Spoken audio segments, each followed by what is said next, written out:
नमस्कार दोस्तों, आप सभी का स्टडी 91 के इस ऑनलाइन प्लेटफॉर्म पर मैं अमित आप सभी का हार्दिक स्वागत करता हूं। साथियों, बात करें तो हम सभी पढ़ रहे हैं बिहार स्पेशल पर चर्चा कर रहे हैं। जो बिहार का सामान्य ज्ञान है उस पर हम सभी बातें कर रहे हैं। देखिएगा, जो हम सभी ने पिछली दो क्लासेस को अच्छी तरीके से देखा है, समझा है, जो पार्ट 1 और पार्ट 2, क्योंकि वहाँ से लगातार क्वेश्चन आप सभी की बिहार स्पेशल से क्वेश्चन टीआरई में, जो टीआरई का पेपर मतलब टीआरई 1.0 की बात करें, टीआरई 2.0 की बात करें, तो आपका टीआरई 3.0 में भी यहाँ से क्वेश्चन पूछे जाएंगे।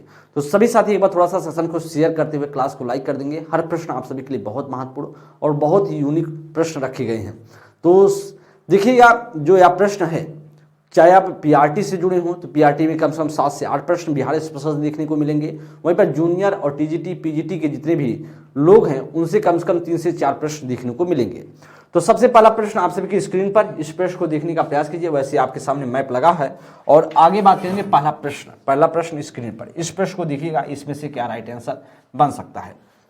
एशिया की सबसे बड़ी एवं ताजे जल वाली गोकुल झील बिहार में कौन सी है?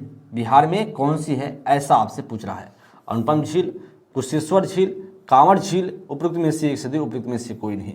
तो कौन सा ऐसा झील है जो एशिया की सबसे बड़ी और ताजा जल वाली गोकुल झील है? तो हम जानते हैं, जो अगर अनुपम झील की बात करें तो अनुपम झील कहाँ पर मिलेगा? आपको गया जिले में मिलेगा। कहाँ पर? गया जिले में। अच्छा, या तो आपका होगा नहीं। तो कांवड़ झील की बात करें तो कांवड़ झील आपका बेगूसराय में मिलता है। कहाँ पर? बेगूसराय में मिलेगा। और बेगूसराय आपको पता होगा बहुत बेहतरीन, यहाँ पर यही जो है गोकुल झील यहाँ पर मौजूद है। कांवड़ का जो साइबेरियन पक्षी यहाँ पर सर्दियों के मौसम में आते हैं, ठीक है। तो यह बूढ़ी गंडक नदी के विसर्पण की वजह से बना है। किसकी वजह से दोस्त यह बना है झील? यह बूढ़ी गंडक नदी के विसर्पण, बूढ़ी गंडक नदी के विसर्पण से, नदी के विसर्पण से यह बना है, से निर्मित हुआ है। इसका राइट ऑप्शन बनेगा C is the right option. Next प्रश्न आगे। तो कह काकोलत मेला बिहार के किस जिले में लगता है? काकोलत मेला बिहार के किस जिले में? नवादा में, पटना में, भागलपुर में, उपरोक्त में से एक से अधिक, उपरोक्त में से कोई नहीं। तो काकोलत पूछ रहा है ना, तो काकोलत अगर पूछेगा, काकोलत जलप्रपात भी है। काकोलत जलप्रपात भी आप सभी से पूछा जाए, जलप्रपात अगर आपसे पूछता है तो भी क्या बनेगा? नवादा जिला ही बनेगा। नवादा जिला ही तब भी बनेगा। अच्छा, वैसे भी यह काकोलत मेला कहाँ लगता है? नवादा में लगता है। तो हम जानते इसे बिहार का क्या? बिहार का नियाग्रा बोला जाता है। काकोलत को बिहार का नियाग्रा बोला जाता है। बिहार का नियाग्रा बोला जाता है। वैसे आपको पता होगा भारत का नियाग्रा किसे बोला जाता है? किस जलप्रपात को? भारत का नियाग्रा किस जलप्रपात को बोला जाता है? नियाग्रा तो चित्रकूट जलप्रपात को। किसको? चित्रकूट जलप्रपात को बोला जाता है। चित्रकूट जलप्रपात को बोला जाता है। और चित्रकूट जलप्रपात कहाँ है? चित्रकूट जलप्रपात आपको पता होगा यह छत्तीसगढ़ बस्तर में है। छत्तीसगढ़ राज्य के बस्तर जिले में, छत्तीसगढ़ राज्य के बस्तर जिले में पड़ता है। बस्तर जिले में यह पड़ता है। आपको दिमाग में रखना है, ठीक है। नेक्स्ट प्रश्न आगे चले। आगे आपका नेक्स्ट प्रश्न कह रहा कि यहाँ पर देखिए कुछ महत्वपूर्ण, जैसे बिहार के प्रमुख मेले स्थान की बात करें तो मकर मेला राजगीर में लगता है, मलमास मेला राजगीर में लगता है, बासी मेला बांका में लगता है, ठीक है। और सिद्धेश्वर मेला आपसे कहेगा तो कहाँ? सिद्धेश्वर मधेपुरा में लगता है। तुर्की मेला या मुजफ्फरपुर में, विदेश्वर मेला झंझारपुर में, पशु मेला ब्रह्मपुर बक्सर में, और महाशिवरात्रि मेला रक्सौल में, हरदी मेला मुजफ्फरपुर में, रामनवमी मेला सीतामढ़ी में, वैशाली महोत्सव वैशाली में, बुद्ध पूर्णिमा बोधगया में। आगे कह रहा सोरठ मेला सौराष्ट्र मधुबनी में, कह सोमवारी मेला पटना में, श्रावणी मेला भागलपुर में, पितृपक्ष मेला गया में, सोनपुर मेला सोनपुर में या सोनपुर हाजी में, पदमपुर मेला तो सराय केला में, किसान मेला पूसा मुजफ्फरपुर में। ये आपके लिए बहुत बेहतर है। देखिए मेले हैं जो आपसे कहाँ पर लगते हैं, इसे आप लोग अच्छे से देख लीजिएगा। कह ब्रह्मयोनि हिल बिहार के किस जिले में स्थित है? गया में, रोहतास में, नालंदा में, उपरोक्त में से एक से अधिक, उपरोक्त में से कोई नहीं। तो ब्रह्मयोनि हिल कहाँ पर स्थित है, ऐसा आपसे पूछ रहा है। अच्छा, ब्रह्मयोनि हिल की हम बात करें तो बिहार में कहाँ पर स्थित है? तो हमको अच्छे से पता है, या कहाँ पर? गया जिले में स्थित है। ब्रह्मयोनि हिल की बात करें तो ब्रह्मयोनि हिल यहीं से पहले से क्या होती है, फल्गु नदी इसी हिल से होकर के गुजरती थी। लेकिन माता सीता का बोला जाता है माता सीता के श्राप की वजह से, माता सीता के श्राप की वजह से, सीता के श्राप की वजह से, श्राप की वजह से यह जो नदी है फल्गु नदी यह अपना रास्ता परिवर्तन कर देती है। तो पहले इसी हिल से ब्रह्मयोनि हिल से या जो है गया में स्थित है यह फल्गु नदी गुजरती थी। माता सीता का जो श्राप की वजह से अपना रास्ता बदला। ककोलत जलप्रपात बिहार के किस जिले में स्थित है? अभी देखिए आपको मैंने बताया भी है। अच्छा, ककोलत आपसे पूछ रहा है तो किस जिले में स्थित है यह बताने का प्रयास करेंगे। ककोलत कहाँ पर है? ककोलत या जलप्रपात अभी मैंने आपको बताया भाई। तो इसके लिए क्या बन सकता है? ककोलत की बात किया जाए तो कहाँ पर बनेगा? बेहतरीन प्रश्न है। और आपको यह अच्छे से पता होगा कि भाई क्या पटना में? तो पटना में तो नहीं है, मुंगेर में नहीं, नवादा में एकदम। तो मैंने अभी आपको बताया यह ककोलत जलप्रपात को बिहार का नियाग्रा बोला जाता है। बिहार का क्या बोला जाता है? बिहार का नियाग्रा बोला जाता है। बहुत इंपॉर्टेंट है, बिहार का नियाग्रा बोला जाता है। तो राइट ऑप्शन सी बनेगा। नेक्स्ट प्रश्न आगे कर बिहार के किस नृत्य को गुजरात के गरबा के रूप में जाना जाता है? जुमारी, कजरी, झिझिया, उपयुक्त में से एक से उपयुक्त में से कोई नहीं। बिहार के किस नृत्य को के गुजरात के गरबा के नाम से जाना जाता है? तो हम किस नाम उसको जानते हैं? जुमारी को बोलते हैं। किसको? जुमारी को। बिहार जो गुजरात का गरबा है उसी प्रकार से जुमारी को भी बिहार के गरबा के नाम से प्रसिद्ध है। तो भाई साहब कठघोड़वा नृत्य की बात करें या नृत्य वैवाहिक जो समारोह में किया जाता है, कठघोड़वा समझ रहे हैं ना? कठघोड़वा की बात करें या बिहार में प्रसिद्ध है। कर्मा नृत्य की बात करें या आदिवासियों का सब महत्वपूर्ण समूह नृत्य है जो फसल की बुआई एवं कटाई के दिनों में कर्म देवता की पूजा के अवसर पर किया जाता है। धोबिया नृत्य आपसे पूछता है तो कहीं भोजपुर क्षेत्र में यह प्रसिद्ध है। अच्छा, आपसे कहीं विदेशिया नृत्य पूछ ले, भोजपुर क्षेत्र में यह भी प्रसिद्ध है। बहुत महत्वपूर्ण है विदेशिया नृत्य, बहुत बहुत इंपॉर्टेंट है, जितना इंपॉर्टेंट कर सकते हैं। कई बार आपके बीपीएससी के पेपर में पूछ लिया गया है। झिझिया नृत्य की बात करें, इस नृत्य में महिलाएं सिर पर घड़ा में जल दीप रखकर नृत्य करती हैं। झिझिया नृत्य में विद्यापति नृत्य की बात करें या लोक नृत्य मिथिला के महान कवि विद्यापति के पदों को गाते हुए किया जाता है। जोगिड़ा नृत्य की बात करें, होली के अवसर पर होता है जोगिड़ा नृत्य। अगर झरने की नृत्य की बात करें या बिहार के मुसलमानों की लोकप्रियता का नृत्य है। इस नृत्य में जो है नर्तक शोक गीत गाते हैं झरने के नृत्य में। आगे बात करेंगे आपसे भी सब। करिया झूमर नृत्य की बात करें, करिया झूमर नृत्य या महिला प्रधान लोक नृत्य है जो मिथिला क्षेत्र में काफी क्या है प्रचलित है। पावड़िया नृत्य की बात करें, यह नृत्य जन्मोत्सव के अवसर पर किया जाता है। पावड़िया नृत्य, ठीक है, बेहतरीन प्रश्न है। आगे हम बात करेंगे आपके सामने बिहार का पहला रामसर स्थल कौन सा है? बिहार का पहला रामसर स्थल कौन सा है? बहुत महत्वपूर्ण है। कैमूर रेंज, राजगीर हिल, कांवड़ झील या उपयुक्त में से एक से उपयुक्त में से कोई नहीं। तो पहला बिहार का रामसर स्थल, तो रामसर स्थल कौन सा है? कांवड़ झील है। और एक कांवड़ झील कहाँ पर है? बेगूसराय में है। हम कई बार आपको बताएं बेगूसराय में स्थित है, ठीक है।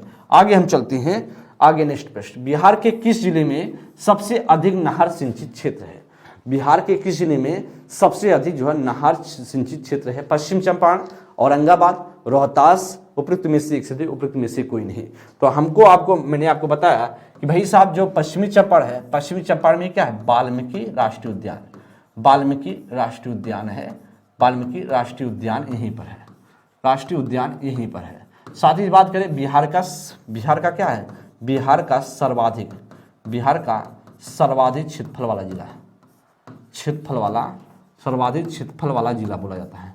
क्षेत्रफल वाला जिला यही है, वाला जिला भी यही बोला जाता है। साथ ही साथ आपको यह भी पता होगा कि यहीं पर क्या है? बिहार में गन्ना का उत्पादन सर्वाधिक होता है। गन्ना का उत्पादन सर्वाधिक यहीं पर होता है। सर्वाधिक उत्पादन यहीं पर होता है पश्चिमी चंपारण में, ठीक है। तो आपका रोहतास की बात करेंगे तो इसमें से क्या आपका राइट आंसर बनेगा? तो हम जानते हैं इसमें से कौन सा राइट आंसर बन सकता है। बेहतरीन प्रश्न है। इसमें से राइट ऑप्शन होगा आपका रोहतास बनेगा, ठीक है। यहाँ पर क्या बने? रोहतास सबसे ज्यादा रोहतास में होता है। अच्छा, रोहतास की बात करें तो सर्वाधिक साक्षरता वाला जिला, साक्षरता वाला जिला भी है, वाला जिला भी है। और आपको यह भी पता होगा चाहे पुरुष की बात करें या महिला की बात करें, पुरुष या महिला की बात की जाए, पुरुष या महिला की बात किया जाए, ठीक है, ये आपके लिए बेहतर प्रश्न बन जाता है। नेक्स्ट प्रश्न चलते हैं आपके सामने, तो इसका राइट आंसर बनेगा सी। ओके, नेक्स्ट प्रश्न आगे चलेंगे। करेक्ट, कोरवा जनजाति कहाँ पाई जाती है? रोहतास, बक्सर, शाहाबाद या उपरोक्त में से एक से, उपरोक्त में से कोई नहीं। तो कोरवा जनजाति कहाँ पाई जाती है? कोरवा जनजाति कहाँ पाई जाती है? बेहतरीन प्रश्न है। कोरवा जनजाति कहाँ? रोहतास में पाई जाती है। कोरवा जनजाति रोहतास में। देखिएगा यहाँ पर आपके लिए इंपॉर्टेंट है, कोरवा जनजाति के लोग रोहतास में, पूर्णिया में, मुंगेर में और कटिहार जिले में निवास करते हैं। इनकी सामाजिक व्यवस्था में एकल परिवार और स्वजाति विवाह की परंपरा है। इस जनजाति का व्यवसाय झूम खेती और क्या है? झूम खेती और शिकार है। इसे आप लोग ध्यान दीजिए, झूम खेती और शिकार है भाई। कह कि कोरा जनजाति, कोरवा जनजाति है, कोरा जनजाति बिहार के जमुई, कटिहार और मुंगेर जिले में कुछ हिस्सों में निवास करती है। इनकी भाषा मुंडारी है। इस जनजाति का समान व्यवसाय कृषि है, किंतु ये लोग वन उत्पादन और मजदूरी पर आश्रित हैं। ये आपके लिए बहुत ही महत्वपूर्ण है भाई। कह रहा है कि बिहार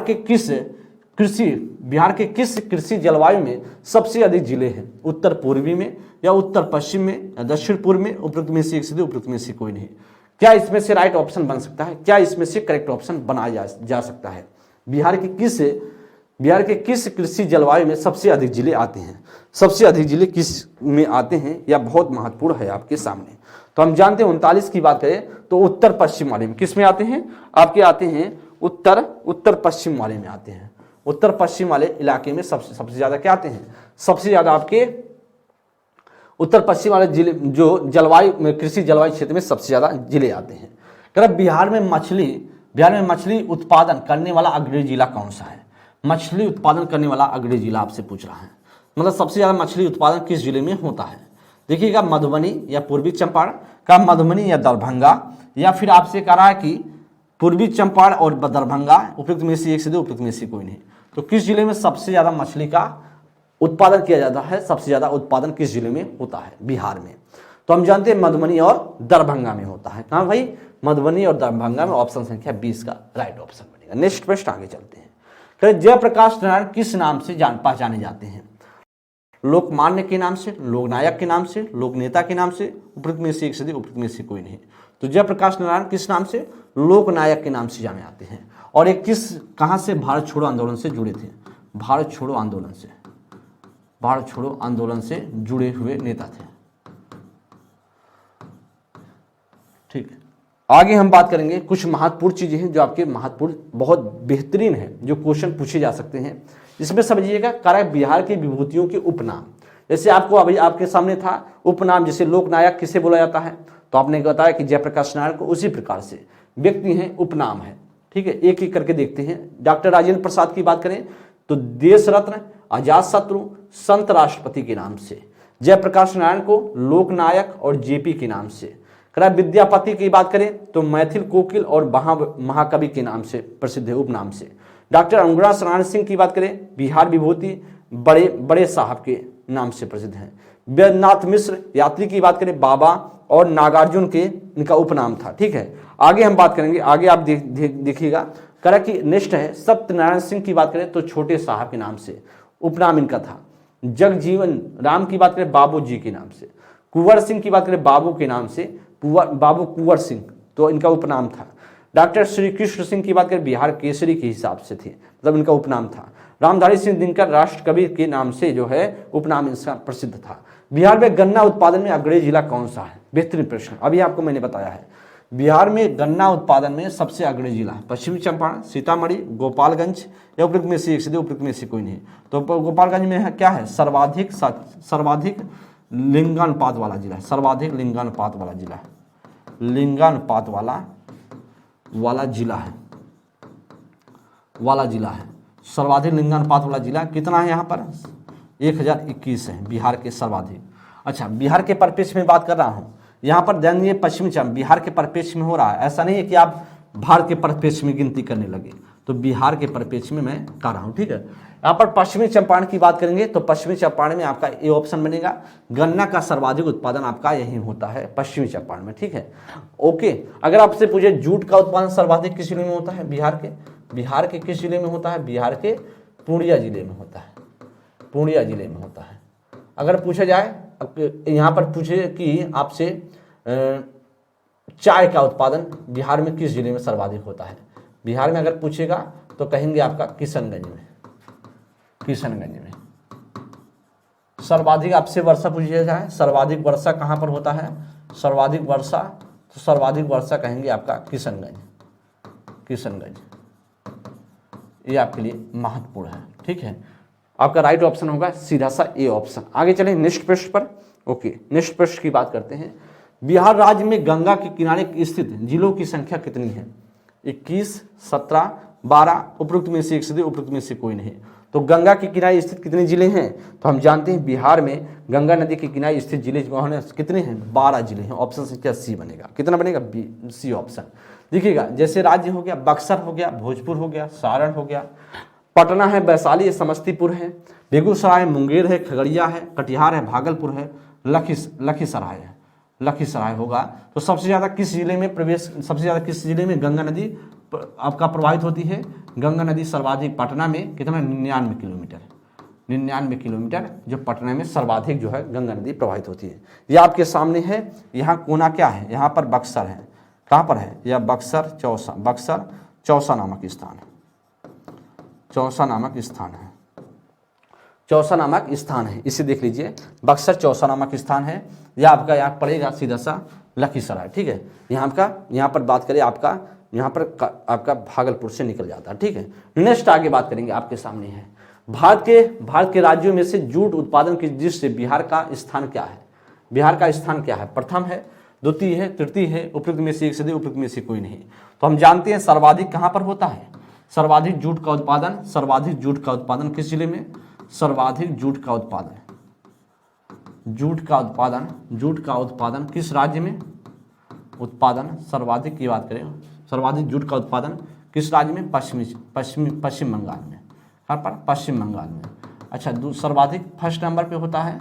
अगर दूसरे नंबर पे हम बात करेंगे तो आप होता है बिहार में, बिहार में कहाँ पर, पूर्णिया जिला में, पूर्णिया जिला, पूर्णिया की बात करें, पूर्णिया जिले की बात, और इसके बाद कटिहार जिले में होता है, जिसे हम बोलते हैं पटसन। क्या बोलते हैं, जूट को ही क्या बोलते हैं, जूट को ही क्या बोलते हैं, पटसन बोलते हैं, जूट को क्या बोलते हैं, पटसन के नाम से, पटसन के नाम से बोला जाता है। तो राइट ऑप्शन बनेगा सीधा सा बी ऑप्शन। क्या बनेगा, बी ऑप्शन आपका राइट आंसर होगा। नेक्स्ट प्रश्न आगे चलते हैं। भाई, निम्नलिखित में से किस नगर में जापानियों ने विश्व शांति स्तूप का निर्माण करवाया था, विश्व शांति स्तूप का निर्माण करवाया था, राजगीर में, हाजीपुर में, सीतामढ़ी में, उपयुक्त में से एक से, उपयुक्त में से कोई नहीं। तो क्या इसमें से राइट ऑप्शन बन सकता है, कह रहा किस नगर में जापानियों ने विश्व शांति स्तूप का निर्माण कराया था, वह राजगीर में करवाया था। राजगीर कहाँ पड़ता है, नालंदा जिले में पड़ता है, नालंदा जिले में यह पड़ता है। ऑप्शन संख्या सीधा सा ए ऑप्शन आपका राइट आंसर बनेगा। ए ऑप्शन क्या बनेगा, राइट आंसर बन जाएगा। नेक्स्ट प्रश्न आगे चलते हैं। नेक्स्ट प्रश्न आपके सामने है, करें हाजीपुर के पर्यटन स्थल और दर्शनीय स्थल की बात करें, जो अब आप हाजीपुर जाते हैं, हाजीपुर कहाँ पड़ता है, हाजीपुर वैशाली जिला में पड़ता है। तो कहेंगे वहाँ पर अगर जाते हैं आप लोग तो देख के आइएगा, पातालेश्वर की बात, पातालेश्वर मंदिर है, वैशाली महोत्सव लगता है वहाँ पर, महात्मा गांधी सेतु है, नेपाली मंदिर है, सोनपुर मेला लगता है यहाँ पर, ठीक है, हाजीपुर में। आगे बात करेंगे तो सीतामढ़ी में पर्यटन स्थल की बात करें तो माँ जानकी जन्मस्थली है, और उर्विजा कुंड है, आपको बगाई धाम मिलेगा, सीता कुंज नगर उद्यान मिलेगा, जानकी मंदिर मिलेगा, हलेश्वर स्थान मिलेगा। ये आपके सीतामढ़ी में पर्यटन स्थान है। राजगीर में पर्यटन स्थान की बात करें, विश्व शांति स्तूप आपको देखने को मिलेगा, पांडु पोखर मिलेगा, कुंडलपुर मिलेगा, आपको विरायतन संग्रहालय मिलेगा, राजगीर के प्रमुख ग्लास का पुल और जू सफारी मिलेगा आपको, का बेड़ुवन राजगीर मिलेगा, और सोन भंडार बहुत ही इंपॉर्टेंट है, पूछा जाए सोन भंडार कहाँ पर पाया जाता है तो आप कहेंगे इस या नालंदा जिले में, नालंदा जिले में कहाँ पर, राजगिरी में यह मिलता है। अच्छा, घोड़ा कटोरा यही आपका मिलेगा, ठीक है। आगे बात करें बिहार में लीची उत्पादन हुआ है, बिहार में लीची उत्पादन कितना % होता है, भारत के उत्पादन का 60%, भारत के उत्पादन का 70%, भारत के उत्पादन का 80%, या उपयुक्त में से एक से उपयुक्त में से कोई नहीं। तो हम जानते हैं सर्वाधिक उत्पादन बिहार में कहाँ होता है, लीची का अगर बात करें, लीची का सर्वाधिक उत्पादन बिहार में, सर्वाधिक उत्पादन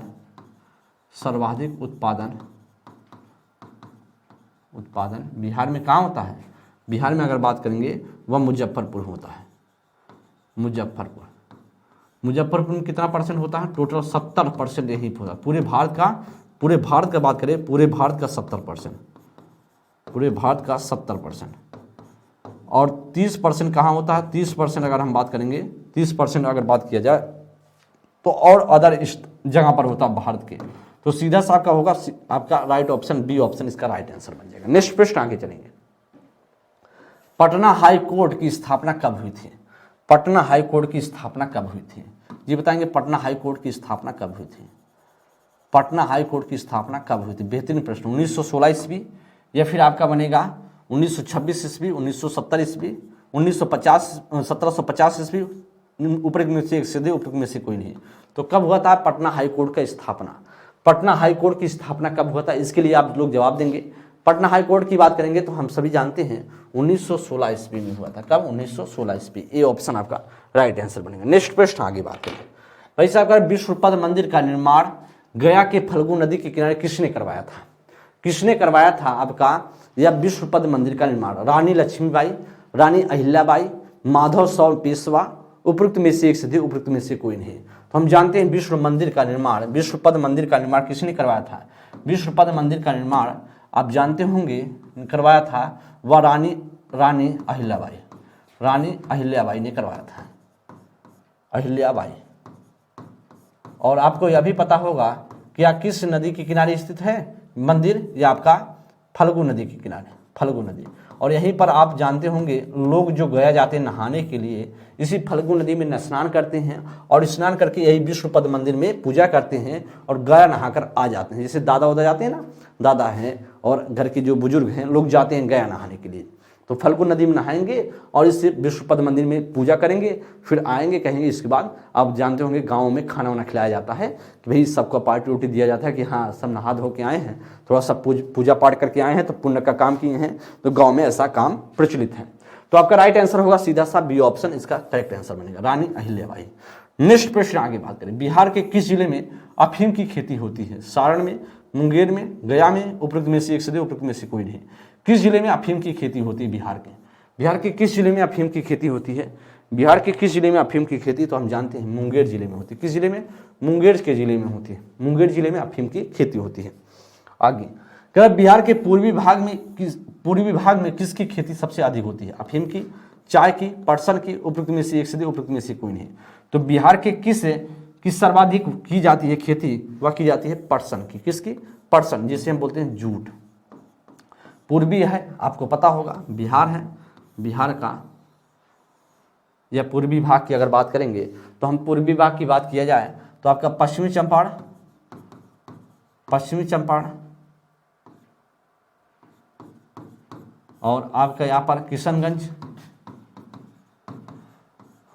ठीक है। तो यह किशनगंज है, तो आपका पूर्वी भाग तो यही हुआ ना, यही पूर्वी भाग क्या हुआ है। तो यहाँ पर क्या होता है आपका वेस्ट बंगाल है या पर पश्चिम बंगाल है, तो पश्चिम बंगाल आपका पूर्व में पड़ता है, पश्चिम बंगाल।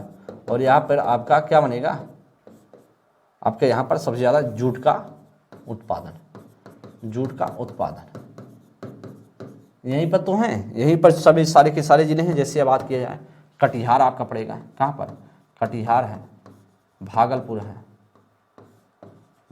है और आपका पूर्णिया जिला है, ये सभी जिले यहीं पर पड़ते हैं। तो ये सभी जिले यहीं पर पड़ते हैं जहाँ पर क्या होता है, जूट का उत्पादन सबसे ज़्यादा होता है। Right option C. नेक्स्ट प्रश्न, खरवार जनजाति कहाँ पाई जाती है, पूर्णिया में, मुंगेर में, रोहतासगढ़ में, उपयुक्त में से एक से उपयुक्त में से कोई नहीं। तो खरवार जनजाति कहाँ पाई जाती है, खरवार जनजाति कहाँ पाई जाती है, इसके लिए कमेंट कीजिएगा। खरवार जनजाति कहाँ पाई जाती है, तो हम जानते हैं कहाँ पर, रोहतासगढ़ में पाई जाती है। ऑप्शन संख्या सी बनेगा, खरवार जनजाति रोहतासगढ़ में पाई जाती है। इसे समझिएगा। आपके सामने मुंडा जनजाति बिहार के बक्सर और रोहतास जिले में निवास करती है। इसकी भाषा मुंडारी है। मुंडा जनजाति भी झूम कृषि पर निर्भर है। सिंगबोंगा को यह अपना सर्वोच्च देवता मानते हैं जो पृथ्वी से संबंधित है। ठीक है, आगे बात करें खरवाड़ जनजाति की बात करें। खरवाड़ जनजाति भी मुख्य रूप से झारखंड में निवास करने वाली जनजाति है, लेकिन बिहार राज्य के रोहतासगढ़ क्षेत्र में पाई जाती है। इस जनजाति के लोगों की भाषा क्या है? मुंगारी भाषा है। वो क्या है? मुंगरी भाषा आपको रखना है, मुंगरी भाषा है। और इनकी क्या है? इनके सर्वोच्च देवता कौन है? सिंगबोंगा। तो सर्वोच्च देवता या जो मुंडा आपका होता है कि आपका मुंडा जनजाति है, इनका जो है सिंगबोंगा इसके सर्वोच्च देवता है। आपको दिमाग में रख के जाना है। तो सीधा सा राइट ऑप्शन बनेगा आपका इसमें से जो अभी पिछला प्रश्न था, यहाँ पर बिहार राज्य के रोहतास क्षेत्र में ना, रोहतासगढ़ क्षेत्र में यह पाए जाते हैं। ठीक है, तो अभी यही प्रश्न था आपके सामने रोहतासगढ़। नेक्स्ट प्रश्न आगे चले आपके सामने अगला। बिहार में सबसे अधिक वर्षा कहाँ होती है? पटना में, गोपालगंज में, किशनगंज में, उपरोक्त में से एक से दे, उपरोक्त में से कोई नहीं। तो पटना में अगर बात किया जाए कहाँ पर होती है सर्वाधिक वर्षा बिहार में, तो किशनगंज में होती है। अच्छा, किशनगंज में सर्वाधिक वर्षा होती है, तो आपको पता है सर्वाधिक वर्षा होती है, लेकिन एक काम और है, वर्षा यहीं पर होती है सर्वाधिक वर्षा, और यहीं पर एक काम और होता है किशनगंज में। क्या? जो शिशुलिंगानुपात सर्वाधिक, शिशुलिंगानुपात सर्वाधिक है, सर्वाधिक शिशुलिंगानुपात है। कितना है? कितना है? वह आपका है शिशुलिंगानुपात 977 है। वैसे बिहार का कितना लिंगानुपात है? बिहार का लिंगानुपात वैसे आपसे पूछा जाएगा तो कितना बताएंगे? 935। कितना है भाई? 935 है। अच्छा, सबसे कम कहाँ पड़ जाएगा? सबसे कम न्यूनतम लिंगानुपात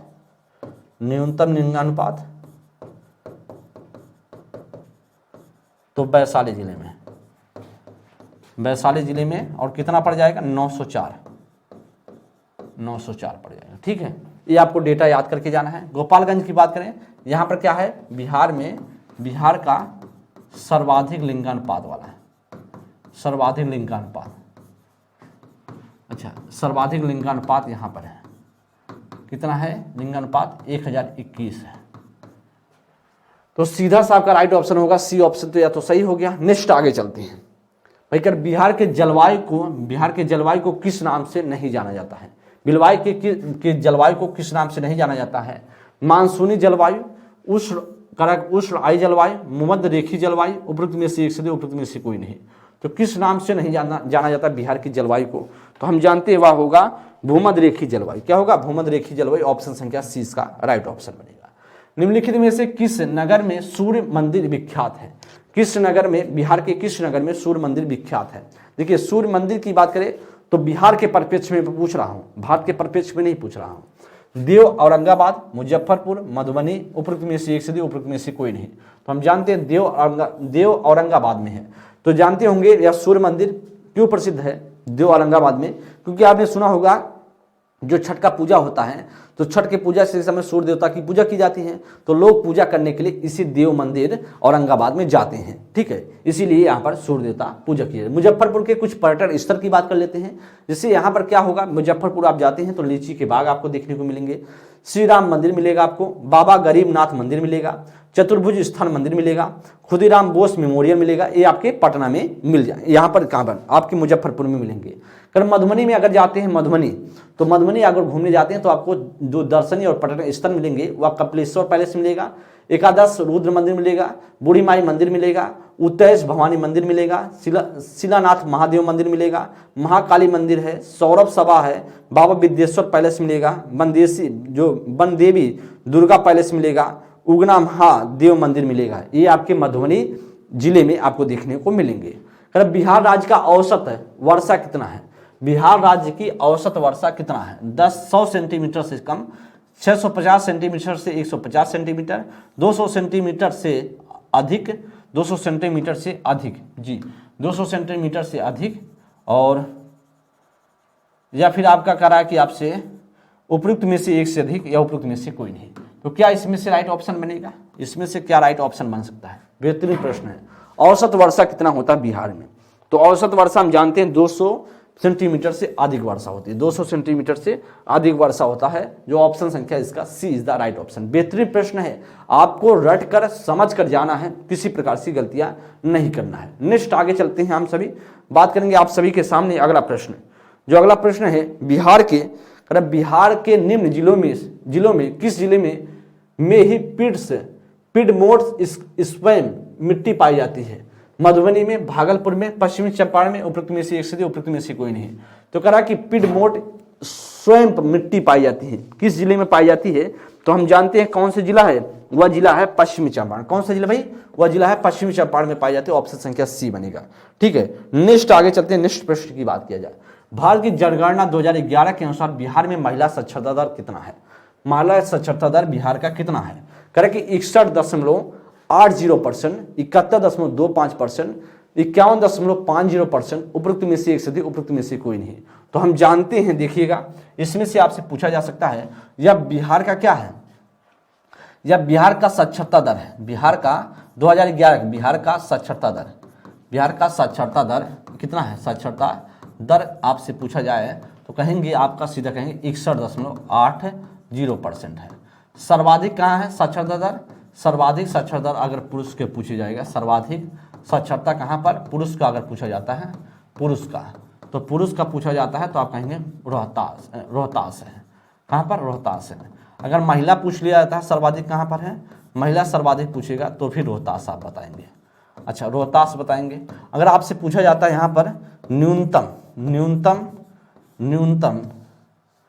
न्यूनतम साक्षरता वाला जिला, साक्षरता जिला आपसे पूछा जाएगा तो आप कहेंगे पुरुष में। अगर पूछा जाएगा तो पुरुष में सीधा कहेंगे, वह पुरुष में वह आपका बनेगा।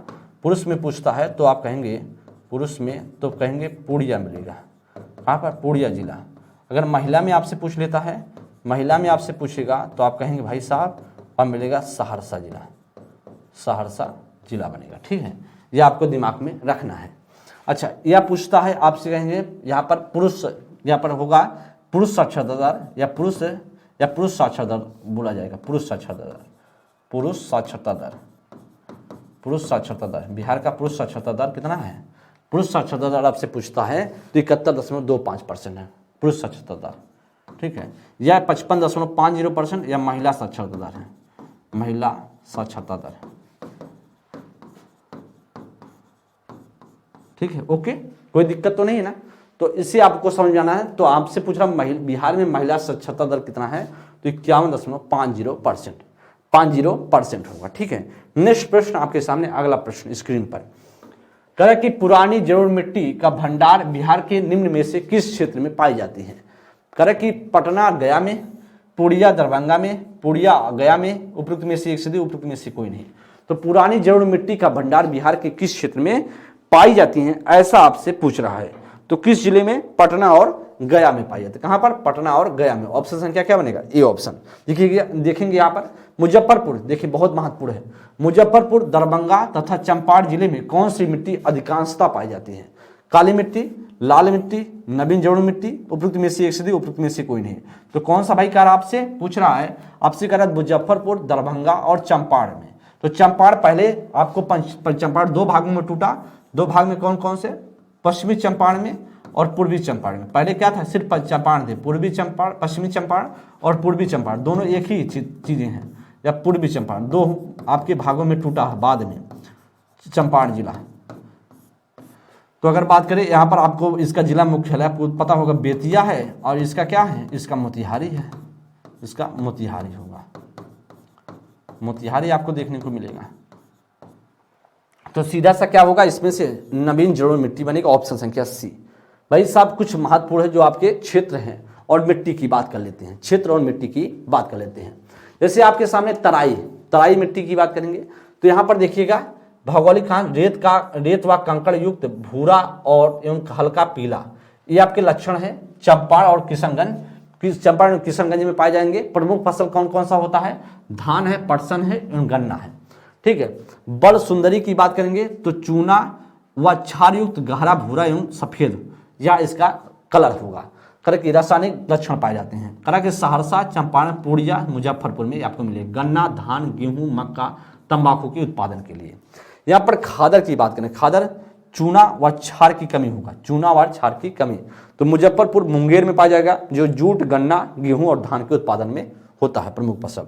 जरूर नवीन जरूर की बात करें, गहरा और काला रंग होगा, गहरा एवं काला रंग होगा, जो पाया जाएगा चंपारण में, पूर्णिया में पाया जाएगा और सहरसा में पाया जाएगा, दरभंगा में पाया जाएगा, भागलपुर पाया जाएगा। तो यही तो मैं पूछ रहा था, देखिएगा मुजफ्फरपुर, दरभंगा, चंपारण, तो नवीन जरूर मिट्टी, तो नवीन जरूर मिट्टी चंपारण, पूर्णिया, सहरसा, दरभंगा, भागलपुर, यही तो हो रहा था ना। यही तो मक्का, चना, अरहर, ठीक है, यही तो मैंने आपसे पूछा था, यही आपसे क्वेश्चन था। खैर बांगर या पुरानी जरूर क्षारी एवं अम्लीय गहरा भूरा होगा, और इसमें गया में पाया जाएगा, पटना में है, रोहतास इलाके में पाए जाएंगे, जिसमें धान, गेहूं, अरहर, बाजरा और ज्वार के उत्पादन होता है। टाल हो गया, इसमें से धूसर रंग इसका होगा, पटना, मुंगेर, भागलपुर और दलहन, तिलहन और गेहूं का उत्पादन यहाँ पर होगा। बलधर थल की बात करें, रेत और कंकड़ युक्त अम्लीय लाल होगा इसका जो लक्षण है, और कैमूर क्षेत्र में पाया जाएगा, और यह ज्वार, बाजरा, अरहर के लिए यहाँ पर प्रसिद्ध है, ठीक है। तो इस प्रकार से आप सभी के सामने कुछ महत्वपूर्ण मिट्टियाँ थी जो आपके लिए बन सकता है इंपॉर्टेंट। स्क्रीनशॉट आप लोग ले लेंगे उसका। हाल ही में बिहार में किस स्थान पर उत्तर भारत का पहला बर्ड रिंगिंग स्टेशन खोला गया है? भाई साहब भागलपुर है, सारण है, पश्चिमी चंपारण है, उपरोक्त में से एक से उपरोक्त में से कोई नहीं। तो कहां पर खोला गया जी बताने की कोशिश कीजिएगा, कहां पर खोला गया, बेहतरीन प्रश्न है। इस प्रश्न का जवाब देने की आप लोग कोशिश करेंगे। हाल ही में बिहार में किस स्थान पर उत्तर भारत का पहला बर्ड रिंगिंग स्टेशन? तो बर्ड रिंगिंग स्टेशन की अगर बात करेगा तो आप कहेंगे ए, भागलपुर में खोला गया। क्या है? भागलपुर में खोला गया। देखेंगे आप सभी, भागलपुर में क्या है? सिल्क सिटी, सिल्क सिटी बोली जाती है, फिर सिल्क सिटी बोला जाता है। यहीं पर क्या है आपका, यहीं पर है गंगे डॉल्फिन, गंगे डॉल्फिन अभ्यारण्य, डॉल्फिन अभ्यारण्य आपको अभ्यारण्य देखने को मिलेगा। और यहीं पर आपका क्या मिलेगा? विक्रमशिला विश्वविद्यालय, विक्रमशिला विश्वविद्यालय, विश्वविद्यालय,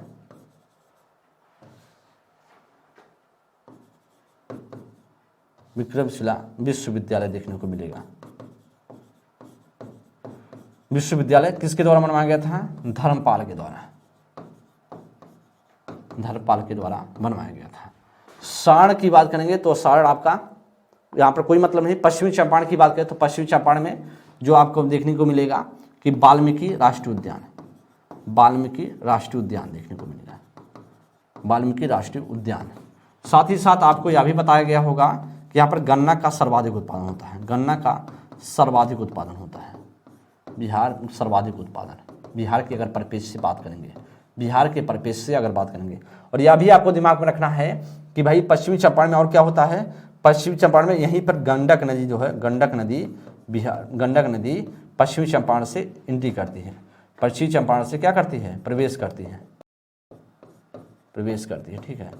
और आपको पता होगा आगे, ये आपको दिमाग में रखना है, ये तो हो गया। साथ ही साथ आपको पश्चिमी चंपारण की बात करेंगे तो यह बोलेंगे क्षेत्रफल, सर्वाधिक क्षेत्रफल वाला जिला, सर्वाधिक क्षेत्रफल वाला जिला, क्षेत्रफल वाला जिला, जिला या बिहार का बन जाएगा, ठीक है। तो आपको समझना है, सीधा सा राइट ऑप्शन बनेगा, ये ऑप्शन राइट आंसर है। नेक्स्ट प्रश्न आगे चलते हैं। तो ये आप सभी के सामने प्रश्न थे, कितने? लगभग 30 प्रश्न आपके सामने रखने का प्रयास किया गया था। और हम 30 प्रश्न की बात करें तो 30 प्रश्नों के माध्यम से लगभग अगर हम दोस्त आप सभी से बात करें तो 30 क्वेश्चन तो वैसे कहने के लिए था। कितने क्वेश्चन? 30 क्वेश्चन सिर्फ कहने के लिए था, लेकिन कम से कम आपको 150 से 200 क्वेश्चन देखने को मिले हैं, 150 से 200 क्वेश्चन देखने को आपको मिले होंगे। देखेंगे आप सभी को अगर बात किया जाए तो पार्ट 1, पार्ट 2, पार्ट 3, देखिए आप सभी को मैंने प्रोवाइड करने की कोशिश किया है। Part 1, part 2, part 3, part 1, part 2 और पार्ट 3, ये जो पार्ट तीनों हैं, इसको अगर आप अच्छे से वॉच करके जाते हैं तो जितने भी साथी पीआरटी से होंगे, प्राथमिक विद्यालय से होंगे, तो प्राथमिक विद्यालय में कम से कम आपको देखने को मिलेगा, प्राथमिक विद्यालय के साथी को देखने को मिलेगा लगभग 7 से 8 प्रश्न देखने को बिहार का मिलेगा। जूनियर के होंगे, जूनियर के होंगे या फिर आप जूनियर के होंगे या टीजीटी के होंगे या फिर आप पीजीटी के होंगे, तो आपको कम से कम मिलेगा 3 से 4 प्रश्न, 3 से 4 प्रश्न देखने को मिलेगा। तो अच्छे से वॉच कर लेना है, समझ लेना है। जैसा भी सेशन आप सभी को लगा होगा, जरूर एक बार आप सभी कमेंट में जा करके और कमेंट बॉक्स में कमेंट करने का प्रयास करेंगे। जैसा भी सेशन लगा हो तो बेहतर करने की कोशिश लगातार मेरे द्वारा जारी है। आप सभी बेहतर भी कर भी रहे होंगे, सीख रहे होंगे, समझ रहे होंगे। जितना भी मेरा प्रयास है आप सभी जरूर बताने का प्रयास करेंगे और अच्छे से आप सभी पेपर देखिए आइए।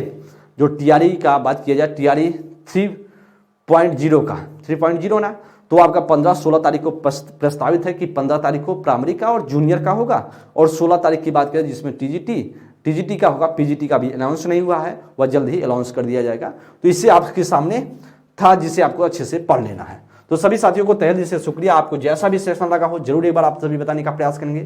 तो आप सभी का दिन शुभ हो। Thank you so much. आप सभी अच्छे से पढ़ते रहें, सभी मस्त रहें। Thank you class.